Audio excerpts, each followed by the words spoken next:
పాపము ఊరికనే ఉండదండి. పాపము ప్రతి ఒక్క వ్యక్తిని ఏం చేస్తుంది? పట్టుకుంటుంది. అది వదిలిపెడదు. ఆకాను వదిలిపెట్టిందా? చివరగా ఆకానే అంటాడు.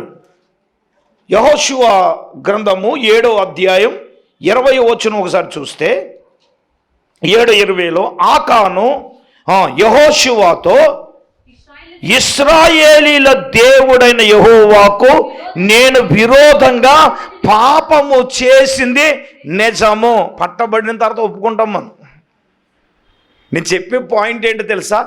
పట్టబడక ముందే దేవుని దగ్గర మన పాపమును ఏం చేయాలి? పాయింట్ అది. పట్టబడిన తర్వాత నిజమని ఒప్పుకోవడం కాదు. పట్టబడక ముందే దేవుని దగ్గర నువ్వేం చేయాలి? ఒప్పుకుంటే నీ కుటుంబం బాగుపడుతుంది, నీ బిడ్డలు బాగుపడతారు. పట్టబడిన తర్వాత కాదు. దేవుడు ఈ కుట్రలు ఏర్పాటు చేసింది ఎందుకో తెలుసా? మీరు వచ్చేయండి, దేవుడు మిమ్మల్ని అడ్డంగా బాగు చేసేస్తాడని నేను చెప్పను. దేవునికి స్తోత్రం. నువ్వు బాగుపడాలంటే నువ్వేం చేయాలి? నువ్వు చేసేది ఏ పాపమో దానిని ఒప్పుకుంటేనే మనం బాగుపడతాం. హల్లెలూయా. ఇందులోనే పాయింట్ 3 ఏంటంటే ఇదే పాయింట్లో మేలు కలగకపోవటానికి, బాగుపడలేకపోవడానికి కారణం ఏంటి? పాపమే. చదువుదాం. ఇర్మియా గ్రంథము 5వ అధ్యాయం ఒకసారి 25వ వాక్యాన్ని మనం చదువుకుందాం. 5:25. మీ దోషము వాటి క్రమమును తప్పించను, నీకు మేలు కలగకుండా మీ పాపాలే కారణాలు. హల్లెలూయా. మేలు కలగకపోవడం కారణం ఏంటండి? పాపమే. ఇందులో ఏ డౌట్ లేదు. అర్థమైందా? వాక్యం స్పష్టంగా చెప్తుంది. ఏమని? ఇలా చూడండి. మేలు కలగకపోవడానికి కారణం ఏంటి? మీ సమస్యలు తీరకపోవడానికి కారణం ఏంటి? మీ అప్పులు తీరలేకపోవడానికి గల కారణం ఏంటి? చెప్పండి. ఇల్లు కట్టలేకపోవడానికి కారణం ఏంటి? బాధలు తీరకపోవడానికి కారణం ఏంటి? సమస్యలు తీరకపోవడానికి గల కారణం ఏంటి? పాపమే కదా. హలో, దేవుడు మాట్లాడుతున్నాడు. నీ కుటుంబము బాగుపడాలి, నీవు బాగుపడాలి, నీ పరిస్థితులు బాగుపడాలి అని అంటే దేవుడు మాట్లాడేది ఏంటి తెలుసా? పాపమే. చెప్పండి ఏంటి? ఇప్పుడు మనం ఏం చేయాలి సార్ అంటే ఏం చేయక్కర్లేదు. నువ్వు దేవుని సన్నిధికి రావాలి. ఏమండి? దావీదులాగా నీవు దేవుని దగ్గర నీ పాపమును నువ్వేం చేయాలి? ఒప్పుకోవాలి. ఖచ్చితంగా మనం ఒప్పుకోవాలి, రోధించాలి, ప్రార్థన చేయాలి. అప్పుడే చెప్పండి, అప్పుడు ఏం చేయగలం అంటే మనం ఒప్పుకుని ఏదైతే ఒప్పుకుంటున్నామో దాన్ని విడిచిపెడితే నీ కుటుంబాన్ని దేవుడు బాగు చేయబోతున్నాడు, నీ యజమానుని బాగు చేయబోతున్నాడు, నీ పిల్లలను దేవుడు బాగు చేయబోతున్నాడు. కన్నులారా దానిని మనము చూడబోతున్నాం. ఆమేన్. అది మొట్టమొదటి రీజన్. రెండో రీజన్ చెప్తాను వినండి. రెండో రీజన్ ఏంటో చెప్పనా? చూద్దాం. ఇర్మియా గ్రంథం 3వ అధ్యాయం 22వ వచనం చూడండి. ఇర్మియా గ్రంథం. ఓకే, గట్టిగా దేవుని స్తోత్రం చెప్పండి. రెండో రీజన్ మనము బాగుపడకపోవడానికి కారణం ఏంటో చెప్పనా? అవిశ్వాసము. అందరు చెప్పండి ఏంటి? ఇటువంటి ప్రసంగాలు ఎవడో ఏం చేయలేదు. వచ్చేయండి ప్రియులారా, దేవుడు చేస్తాడు, అడ్డంగా దీవించేస్తాడు. దేవునికి స్తోత్రం. మీరు అడ్డంగా అలా చెప్పనే రక్తం ఇచ్చి ఉపదేశం ఏంటి? ఉపదేశం నువ్వు బాగుపడాలంటే ముందు పాపం అది తీసేసుకోవాలి. 2, మనము బాగుపడకపోవడానికి కారణం ఏంటంటే అవిశ్వాసము. ఏంటి చెప్పండి? అవిశ్వాసమే. అర్థమవుతుందా? నీ అవిశ్వాసం ఏం చేయబడాలి? ఏమంటే మా ఆయన కోసం ప్రార్థన చేయండి బాబు అంటావు నువ్వు. మేము ఎంతైనా ఏడుతాం. నువ్వేమంటావు? అదే ఎంత ప్రార్థన చేసినా మాట్లాడే మళ్ళీ మమ్మల్ని ప్రార్థన చేయమంటే మనం ఎందుకంట మారడు అనేది ఏంటి చెప్పిన? ఈజ్ ఈక్వల్ టు ఇజ్ అవిశ్వాసం. రాడు ఈజ్ ఈక్వల్ టు తగ్గదు ఈజ్ ఈక్వల్ టు మార్పు రాదు ఈజ్ ఈక్వల్ టు తీరదు ఈజ్ ఈక్వల్ టు ఎంత బ్రహ్మాండంగా చెప్తున్నారండి. ఇప్పుడు అర్థమైందా? మనము బాగుపడలేకపోవడానికి, మనిషి బాగుపడలేకపోవడానికి, మన ప్రార్థన వినకపోవడానికి, మన జీవితాలలో కొన్ని కార్యాలు జరగకపోవడానికి గల కారణం ఏంటి చెప్పనా? ఈజ్ ఈక్వల్ టు ఏంటంటున్నారు? అవిశ్వాసమే. ఏంటి చెప్పండి? దేవుని బిడ్డలారా, ఇక్కడకు వస్తున్న మనము మన అవిశ్వాసం ఏం చేయబడాలి? బాగు చేయబడితేనే కార్యాలు నీ జీవితంలో చూడగలవో. ఎప్పుడు లేని కార్యాలు మన జీవితంలో ముందు దాన్ని తీసేసుకోవాలి. నా ప్రార్థన వింటలేదంటాం కూడా నీ అవిశ్వాసం. అదేం చేయబడాలి? నేను ఒక రోజున ప్రసంగం చెప్తున్నాను. దేవుడు పైన ఒక మందిరాన్ని ఇవ్వబోతున్నాడు. అమాయకంగా నా వైపు చూసి ఆమేనన్నారు. మీరు దేవుని స్తోత్రం. మొత్తం మీద నా బాధపడలేక నన్ను మీ హృదయంలో ఏదైనా ఉండొచ్చు, కానీ గుర్తుందా? అదేంటి చెప్పిన? విశ్వాసం. ప్రియులారా, మీరందరూ విశ్వాసం ఉన్నా లేకపోయినా ఆమేన్ అన్నారు. దేవునికి స్తోత్రం. ఆవిడ డాబా అయిపోయింది. దేవునికి స్తోత్రం. ఎలా జరిగిందో ఏంటో స్టోరీ మీకు తెలిసి నేను చెప్పవలసిన అవసరం లేదు. అర్థమవుతుందా? ఏమంటమ్మా? కట్టుకోలేమనుకున్నదే దేవుడు కట్టించాడు. ఆమేన్. నేనేమంటానంటే, మీ అవిశ్వాసము ఎప్పుడైతే బాగు చేయబడుతుందో మొత్తం మీద ఆటోమేటిక్గా అన్నీ ఏమవుతాయి చెప్పండి? అన్నీ ఏమవుతాయి? అన్నీ బాగుపడిపోతాయి. దేవునికి స్తోత్రం. ఏమి అంటే ఇప్పుడు మన ఏంటంటే ప్రభు మాట్లాడుతున్నాడు స్పష్టంగా. ఇది మాత్రం దీన్ని టేక్ ఇట్ ఈజీగా తీసుకోవడానికి వీల్లేదో. ఏమి బాగు చేయబడాలి అంటే అవిశ్వాసము ఏం చేయబడాలి? బాగు చేయబడాలి. నేనేం చెప్పనా, ఈ అవిశ్వాసం వలనే ఏం జరగట్లేదని చెప్తాను. మత్తయి సువార్త 13వ అధ్యాయము 57-58 వచనాలు చూస్తే, అయితే ప్రవక్త తన స్వదేశములో తన ఇంట తప్ప ఎక్కడ బలహీనుడు కాదు. 58వ వచనం, వారి అవిశ్వాసమును బట్టి అక్కడ ఏ అద్భుతమును చేయలేదు. అమ్మ వింటున్నారా? మనము బాగుపడలేకపోవడానికి కారణము అవిశ్వాసమే. ఏమంటే అక్కడ యేసయ్య అద్భుతాలు చేయకపోవడానికి కారణం ఏంటి? హలో, నీలో దేవుని సన్నిధికి వచ్చావు, నీలో ఏ అవిశ్వాసము ఉన్నా కార్యాలు జరగవని దేవుడు మాట్లాడుతున్నాడు. అద్భుతాలు జరగవని దేవుడు మాట్లాడుతూ ఉన్నాడు.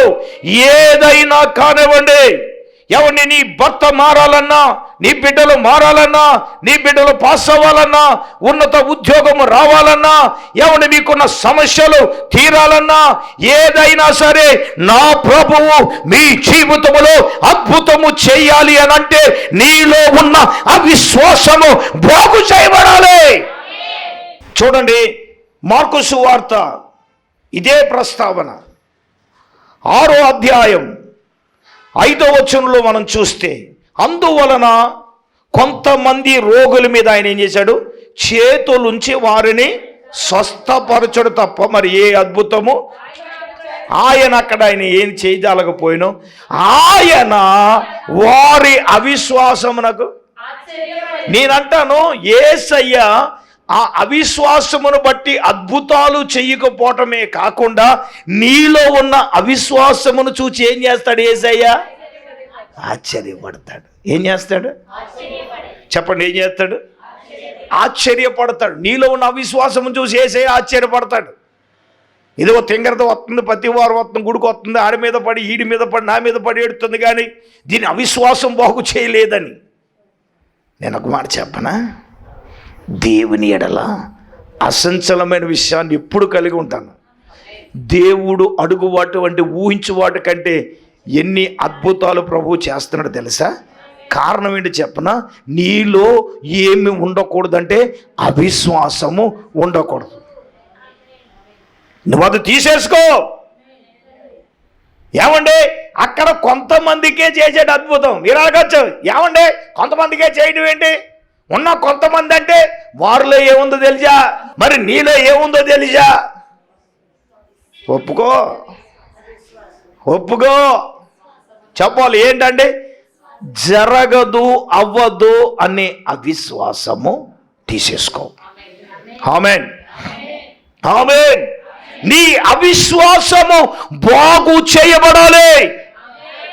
ఎస్, అవిశ్వాసము బాగు చేయబడకుండా దేవుడు నిన్ను బాగు చేస్తాడని నేను అన్నాం. ఏ చెయ్యే కొంతమందిని జద్దబద్దారు, కొంతమంది ఏం చేయలేదు, స్వస్థపరచలేదు.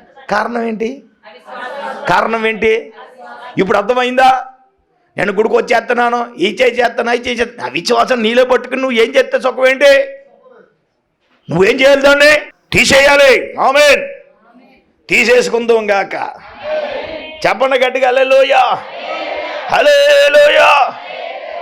ఎందుకంటే అపోస్తుడైన పౌలు గారు లాంటి ఒప్పుకుంటాడు. ఏం ఒప్పుకున్నాడు తెలుసా? ఒకసారి తిమోతి రాసిన మొదటి పత్రిక 1వ అధ్యాయం 12-13 వచనాలు చదువుదాం. పూర్వము నేను దోషకుడును హింసకుడును హానికరుణ్ణై ఉన్నాను,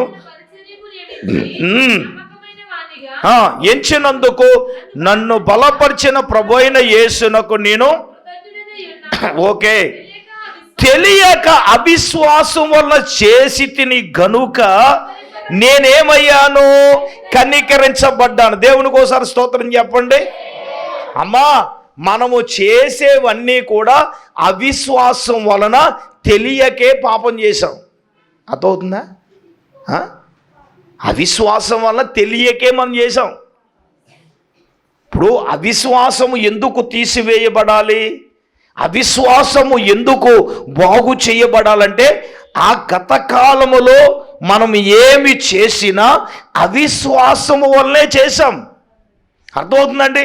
విగ్రహారాధనే కానివ్వండి, త్రాగుడే కానివ్వండి, వ్యభిచారమే కానివ్వండి, ఏదైనా కానివ్వండి. ఏమండి, ఈయన పూర్వం హింసకుడు, దోషకుడు, హానికరుడు. ఈ 3 క్వాలిటీలు ఎవరిలో ఉన్నాయంటే పౌలు గారు మారక ముందు సౌలుగా ఉన్న జీవితంలో. అవునా కాదా? అవునన్నా కాదన్నా, అవిశ్వాసం వలన నేను తెలియక నేను చేశాను. ఒకవేళ నువ్వు అవిశ్వాసం వలన తెలియకే చేస్తున్నావు, ఇప్పుడు నువ్వేం చేయాలి? హలో, అవిశ్వాసం వల్ల నువ్వు తెలియజేశావు. ఇప్పుడు ఈ వాక్యమును బట్టి అవిశ్వాసము తీసివేసుకుని ఇంకా చెయ్యకూడనిది చెయ్యకూడదు. ఆమేన్. ఏది చెయ్యాలో అదే చేయాలి. ఇంకా నేను వస్తానండి, అవిశ్వాసం తీసేసుకున్నానండి, కార్యాలు చేస్తానంటే సెట్ అవ్వదు. నేను చెప్తున్నాను వినండి. దేవుడు చెప్పే మాట ఏంటంటే నీ అవిశ్వాసము బాగు చేయబడితేనే అన్నీ బాగుపడతాయి. హల్లెలూయా. మన అవిశ్వాసము బాగుపడినప్పుడు ఎవడు దాన్ని సెట్ చేయక ముందు దేవుడు మాట్లాడుతున్నాడు కదా. దేవుని సంగమా, దేవుని బిడ్డలారా, ఈరోజు ప్రభు సూటిగా తేటగా నీతో నాతో మనందరితో ప్రభు మాట్లాడుతున్నాడు. ఆమేన్ ఆమేన్. ఇప్పుడు అర్థమవుతుందా? ఒకటి పాపం అయితే రెండవది ఏంటి? అవిశ్వాసం. దేవుడిచ్చిన అద్భుతమైన వాక్య వర్తమానం ఇదే. నీ అవిశ్వాసం ఏం చేయబడాలి? దేవుని బిడ్డ, నీ జీవితంలో, నీ భర్త జీవితంలో చేయాలన్నా, నీ అప్పుల విషయంలో చేయాలన్నా, నీ కుమార్తె వివాహ విషయంలో చేయాలన్నా, నీ ఇల్లు విషయంలో చేయాలన్నా, కార్యము చేయబడాలంటే నీలో ఉన్న అవిశ్వాసం ఏం చేయబడాలి? బాగు చేయబడాలి కదా. ఈ రోజున ప్రభు సూటిగా తేటగా నీతో నాతో మనందరితో ప్రభువు మాట్లాడుతున్నాడు. ఇప్పుడు మనలో చూడండి, యేసయ్య కూడా అన్నారు, అవిశ్వాసమును బట్టి ఆయన అక్కడ ఏం జరగలేదు, అద్భుతాలు జరగట్లేదు. అవిశ్వాసమును బట్టి స్వస్థత జరగలేదు. కానీ అవిశ్వాసం చూసి యేసయ్య ఏమన్నాడు? ఆశ్చర్యపడ్డాడు. ఇక్కడ ఈయనంటాడు, నేను అవిశ్వాసం వల్ల తెలియక నేను చేశాను, కానీ నా అవిశ్వాసము బాగు చేయబడింది కాబట్టి నా ప్రభువు నన్ను బలపరిచి నన్ను తన నమ్మకమైన, తన పరిచర్య కొరకు నమ్మకమైన వానిగా నన్ను ఎంచాడు. ఎప్పుడో తెలుసా? అవిశ్వాసము తీసి వేయబడాలి నీలో నుంచి, అది బాగు చేయబడాలి. ఆమేన్, ఆమేన్. బయలుదేరక ముందే ఏదో అయిపోద్దంటది ఏజ్ రక్త వేజయ్. ఏంటిది ఏజ్ రక్త వేజయ్? రోడ్డు మీద యాక్సిడెంట్లు జరగడం సహజమే. బయలుదేరక ముందు ఏదో అయిపోద్దంటే ఏజ్ రక్త వేజయ్, ఏదో జరిగిపోద్ది. అవిశ్వాసం ఏం చేయబడాలి? ఇది జరగదు అనే విశ్వాసం ఏం చేయబడాలి? తగ్గదు అనే అవిశ్వాసం ఏం చేయబడాలి? మారదు అనే అవిశ్వాసం ఏం చేయబడాలి? అది బాగు చేయబడాలి. ఇంకో మాట చెప్తాను, అదేంటంటే దేవుడు అబ్రహాంకి సంతానాన్ని ఇస్తానన్నాడు. ఎప్పుడు 75వ సంవత్సరాన దేవుడు ఇస్తానన్నాడు. ఆయనకి ఎంత వచ్చింది వయసు? 100 ఏళ్ళు వచ్చేసింది. ఎవరికే? అబ్రహాం గారికి.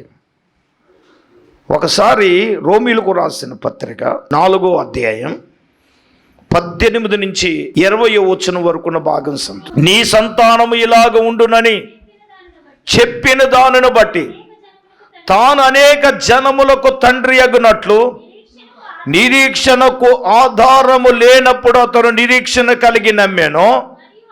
మరియు అతడు విశ్వాసమునందు బలహీనుడు కాక రమారమి 100 ఏండ్ల వయసు గలవాడై ఉండి అప్పటికి తన శరీరము మృతతుల్యమైనట్లును సారా గర్భమును మృతతుల్యమైనట్లును ఆలోచించెను గాని అవిశ్వాసము వలన దేవుని వాగ్దానమును గురించి సందేహింపక. చాలండి. నా ప్రియమైన వాళ్ళ చాలా సందర్భాల్లో ఈ మాట చెప్పాను. అబ్రహామునకు దేవుడు సంతానాన్ని ఇస్తానని చెప్పాడు 75వ సంవత్సరం. ఇప్పుడు ఈయనకి ఎన్ని ఏళ్ళు వచ్చేసాను? 100 ఏళ్ళు. 100లో నుంచి 75 తీసేయండి, సుమారుగా 25 సంవత్సరాలు కదా. ఇప్పుడు 25 సంవత్సరాల్లో అబ్రహాము ముసలుడు అయిపోయాడు, శారమ్మ ముసలుడు అయిపోయింది. బైబిల్లో రాయబడిన మాట ఏంటంటే స్త్రీ ధర్మము నిలిచిపోయిను, గర్భము మృతతుల్యం అయిపోయిందట, బలము ఉడుకుపోయినని ఉంది. ఫిజికల్గా మనం ఎవరికి చూపించినా ఈమెకు పిల్లలు పుట్టడం అనేది 100% అసాధ్యం. మరి పిల్లలు ఎలా పుడతారు? ఇప్పుడు విచిత్రం ఏంటంటే గర్భము మృతతుల్యమైనట్లు ఆలోచన వచ్చింది కానీ అవిశ్వాసం రాలేదు. Note this point. మనకి ఎన్నో ఆలోచనలు వచ్చేస్తాయి. ఒరే ఎందుకు ఎట్టేసుకున్నావురా, ఇది నువ్వు చేయగలవా, అయ్యబాబు ఈదగలనా, ఇది సాధ్యమేనా, ఆలోచన వస్తాయిలేవా? చెప్పండి అమ్మా. మీరు వస్తాయే రావన్నా ఆలోచనలు ఎన్నో వస్తాయి. ఎప్పుడు వస్తాయి చెప్పనా? 1 ప్రార్థన చేసేటప్పుడు వస్తాయి ఆలోచనలు, 2 పడుకునేటప్పుడు వస్తాయి. టీచర్ అంత ఎక్స్పీరియన్స్ వాళ్ళకి ఏంటంటే ప్రార్థన చేసేటప్పుడు ఎందుకు వస్తాయి అనుకో, నువ్వు ప్రార్థన చేయకుండా ఉండడం కోసం. నిద్రపోయేటప్పుడు ఎందుకు వస్తాయి అనుకో, నిద్రకుండా అయిపోయి వందనాలండి. నిజమే కదా? చెప్పండి. మీకే కాదు, 2 ఎక్స్పీరియన్స్లు నాకు ఉన్నాయి. దేవునికి స్తోత్రం. ప్రతి ఒక్కరికి ఉండేది, ఇందులో ఏమీ కాదు. ఏమన్నా అంతే కదా? ఆలోచన వచ్చింది అంటే ఖచ్చితంగా ఈయనకంట 100 ఏళ్ళు వయసు అయిందని, ఆయన 100 ఏళ్ళు వయసు గలవాడని, ఆయన శరీరం మృతతుల్యం అయిపోయిందని. ఏమండి యోషపతి గారు, ఆ శారమ్మ గారి గర్భం కూడా ఏమైందంట? ఆలోచన రాజడం సహజమే, కానీ వ్యాలిడ్ పాయింట్ ఏంటంటే అవిశ్వాసము నీలో రాకూడదు. నేను ఎప్పుడు అవిశ్వాసపడను, ఎప్పుడు కూడా అవిశ్వాసం దేనికి నేను రానివ్వను, దేనికి చేయను. ఆమేన్.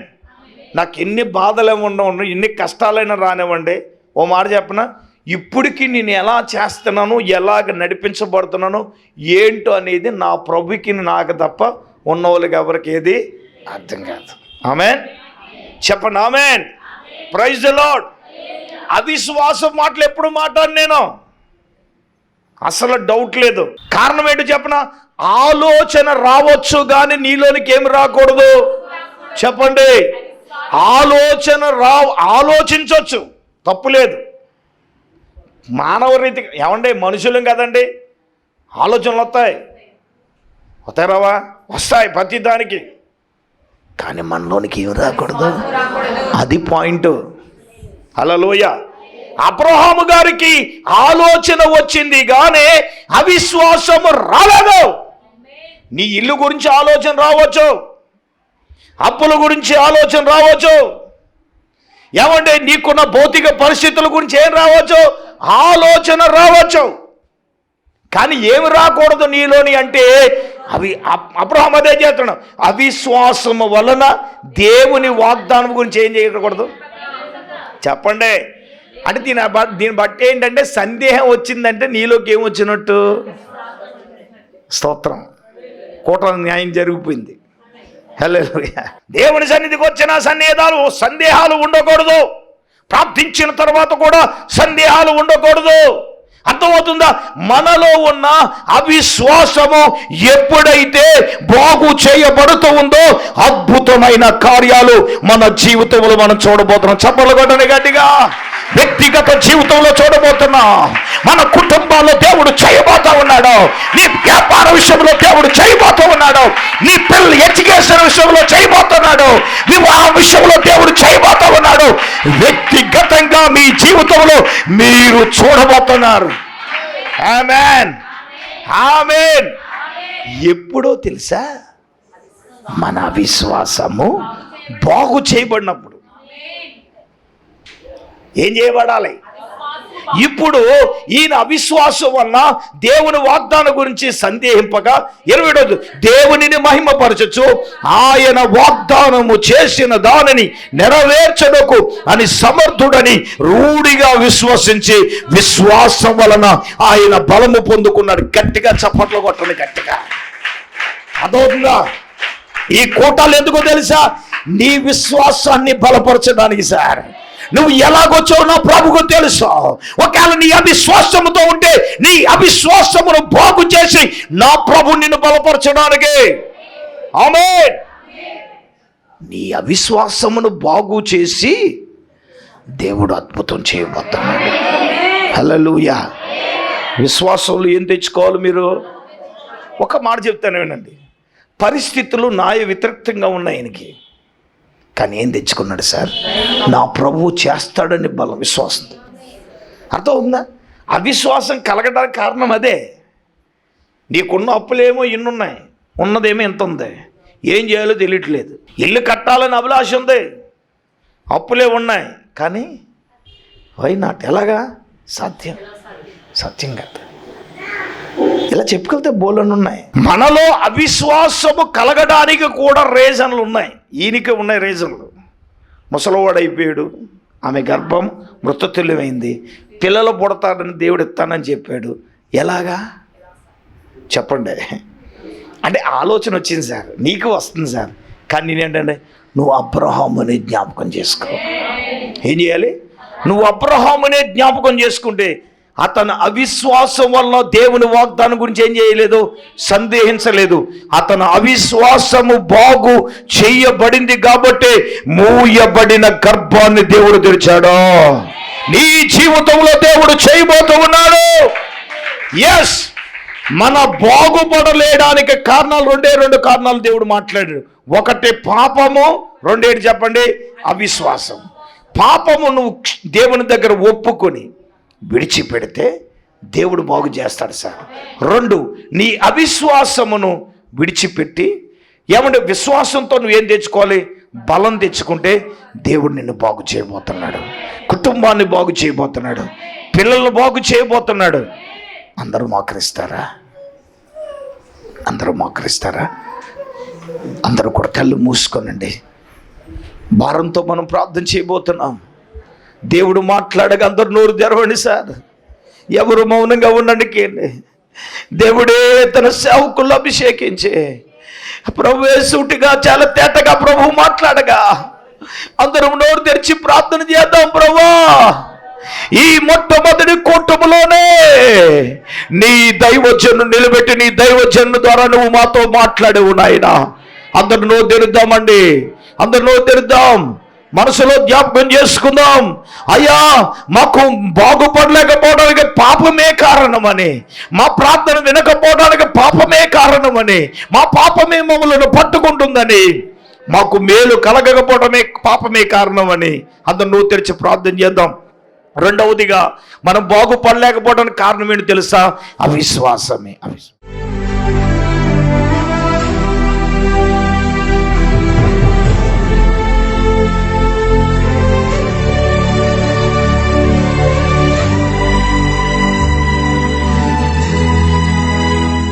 స్తోత్రం స్తోత్రం స్తోత్రం స్తోత్రం స్తోత్రం స్తోత్రం స్తోత్రం స్తోత్రం. పరిశుద్ధుడైన తండ్రి, మహోన్నతుడా, నీకు వందనాలు ప్రభువా. యొక్క నైనా మొదటి ఉపవాస కూడికలోనే ప్రభువా నిదాసులను అభిషేకించి ప్రభువా ఇంతవరకు నీ వాక్యము ద్వారా మీరు మా అందరితో మాట్లాడినందుకు స్తోత్రాలు నాయనా. బాగుపడకపోవటానికి గల కారణాలు ప్రభువా అయ్యా నాయనా నీకు స్తోత్రాలు తండ్రి. పాపమని ప్రభువా, రెండవదిగా అవిశ్వాసమని తండ్రి నీ వాక్యము ద్వారా మీరు మాతో మాట్లాడినందుకు వందనాలు తండ్రి. అయ్యా నాయన మేము బాగుపడకుండా ఉండటానికి గల కారణము పాపమే నాయన. ఏ పాపము మా మీద ఏలుబడి చేస్తుందో నాయన, ఏ పాపమునైనా మా కుటుంబంలో ఏలుబడి చేస్తుందో, వ్యక్తిగతంగా మా జీవితంలో ఏ పాపమునైనా ఏలుబడి చేస్తుందో తండ్రి, నీ వాక్యమును బట్టి ఆ పాపమును తీసివేసుకోవటానికి సహాయము దయచేయండి నాయన. అయ్యా నాయన నా తండ్రి, నీ వాక్యాన్ని బట్టి ఆ పాపమును నీ సన్నిధిలో ఒప్పుకొని విడిచిపెట్టడానికి సహాయము దయచేయండి నాయన. అయ్యా నా తండ్రి నాయన నీకు స్తోత్రాలు. ఆ పాపములు తీసివేసుకోవటానికి అయ్యా నాయన ప్రార్థన చేయకపోవటమే పాపమని నీ వాక్యము సెలవిస్తుంది నాయన. అయ్యా నా తండ్రి నీకు స్తోత్రాలు నాయన. ఈ పాపములను ప్రభువా మేము తీసివేసుకుని ప్రభువా నాయన నీ కనికరం మేము పొందుకోవటానికి సహాయము దయచేయండి నాయన. అయ్యా రెండవదిగా ప్రభువా మాలో ఉన్న అవిశ్వాసము బాగు చేయబడాలి. అయ్యా నాయన నీకు స్తోత్రాలు తండ్రి. ఆలోచనలు రావచ్చు కానీ అవిశ్వాసం ఉండకూడదని నీ వాక్యము ద్వారా మాతో మాట్లాడావు తండ్రి. అయ్యా నాయన నా తండ్రి ఎక్కడ బలహీనపడుతున్నామో నాయన నా తండ్రి, ఏ విషయంలో ప్రభువా మేము అవిశ్వాసాన్ని కనుపరుస్తున్నామో తండ్రి, అయ్యా నాయన అవిశ్వాసాన్ని తీసివేసుకుని ప్రభువా నాయన యొక్క అవిశ్వాసము బాగు చేయబట్టానికి సహాయం దయచే తండ్రి. అయ్యా నీకు స్తోత్రాలు ప్రభువా. అయ్యా యొక్క మొదటి నెలలోనే ప్రభు అద్భుత రీతిగా మీరు మాట్లాడారు నాయన. అయ్యా పాపాన్ని తీసివేసుకుని అవిశ్వాసాన్ని బాగు చేసుకుని ప్రభువా నీ దీవెన ఆశీర్వాదాలు మేము అందరము పొందుకునే కృప దయచేయమని ప్రార్థన చేస్తున్నాను. అయ్యా నాయనా నా తండ్రి నీకు స్తోత్రాలు. ఈ యొక్క అభిషేక ప్రార్థనలోనైనా ఎంతమంది అయితే పాలు పొంది ఉన్నారో బిడ్డలందరినీ జ్ఞాపకం చేసుకోనండి. అయ్యా నాయన మొదట నాయనా నా తండ్రి 700 స్తోత్రాల్లోనే ప్రభువా ఏకీభవించిన బిడ్డలందరినీ జ్ఞాపకం చేసుకో తండ్రి. అయ్యా నా ప్రభువా సమయాన్ని నాయన సద్వినియోగం చేసుకుని ప్రభువా మొదటి ప్రార్థనకే నైనా బిడ్డలందరూ వచ్చే కృప దయచేయమని ప్రార్థన చేస్తూ ఉన్నాను. కూడి వచ్చిన బిడ్డలందరినీ జ్ఞాపకం చేసుకోనండి. ఈ వాక్యమును బట్టి బిడ్డలు ఆశీర్వదించండి, బలపరచండి, అభిషేకించండి. చేసిన ప్రార్థనలన్నిటినీ మీరు ఆలకించి అద్భుతమైన ఆశ్చర్యమైన కార్యాలు జరిగించి మీరే మహిమ పొందమని యేసయ్య పరిశుద్ధ నామములో ప్రార్థన చేసి అడిగి వేడుకొనుచున్నాం మా పరమ తండ్రి, ఆమేన్. మన పరమ తండ్రి అయిన దేవుని ప్రేమ, మన ప్రభువును రక్షకుడైన యేసుక్రీస్తు ప్రభుల వారి యొక్క దివ్యమైన కృప, పరిశుద్ధాత్మ దేవుని యొక్క అన్యోన్య సహవాసము ప్రభు బిడ్డలారా ఇక్కడ కుండలకు సదాకాలము తోడైనను గాక. ఆమేన్ ఆమేన్ ఆమేన్.